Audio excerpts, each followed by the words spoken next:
n'ont donné aucun résultat. Oui, on n'a eu aucune explication. La vérité, c'est que nous non plus, on ne sait pas. Une affaire d'OVNI, c'est un peu comme un crime. Il faut suivre les preuves matérielles pour découvrir ce qu'il s'est vraiment passé. Même après des dizaines d'années d'enquête gouvernementale, certains cas restent toujours inexpliqués. Mais peut-être n'est-ce que l'histoire officielle qu'on a bien voulu nous donner.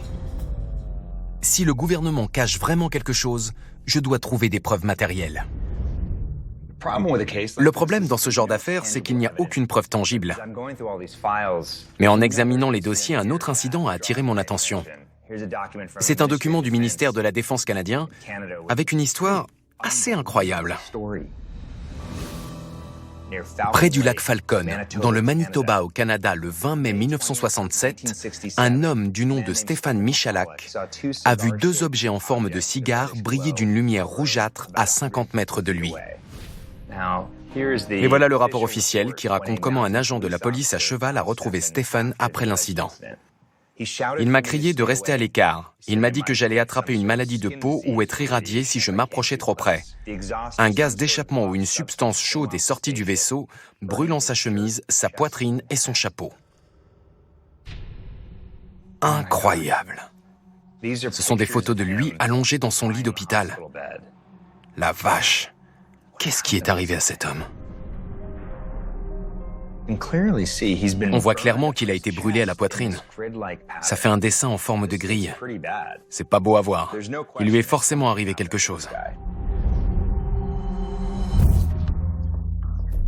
C'est pas vrai. On dirait bien qu'ils ont trouvé des preuves. Des échantillons de terre et de mousse, des morceaux de t-shirt brûlés et un mètre ruban de 2 mètres. Ces 3 éléments étaient tellement radioactifs que la division de la radioprotection du ministère de la Santé et du Bien-être social a envisagé de limiter l'accès à la zone forestière où ils auraient été retrouvés. Quoi? Beaucoup de gens ont pris cette affaire très au sérieux à différents niveaux du gouvernement. L'armée de l'air américaine a officiellement conclu à un accident inexpliqué. Ils donnent toujours la même explication.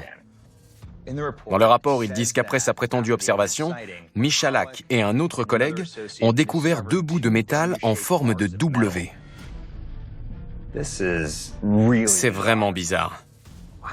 Si je vais là-bas, je me demande si je vais retrouver une de ces preuves. Je dois donc aller sur le terrain, en plein cœur des terres canadiennes, pour voir si une de ces preuves est encore là. Devin ? Bonjour. Ça va, Christophe? Devin Imri est le propriétaire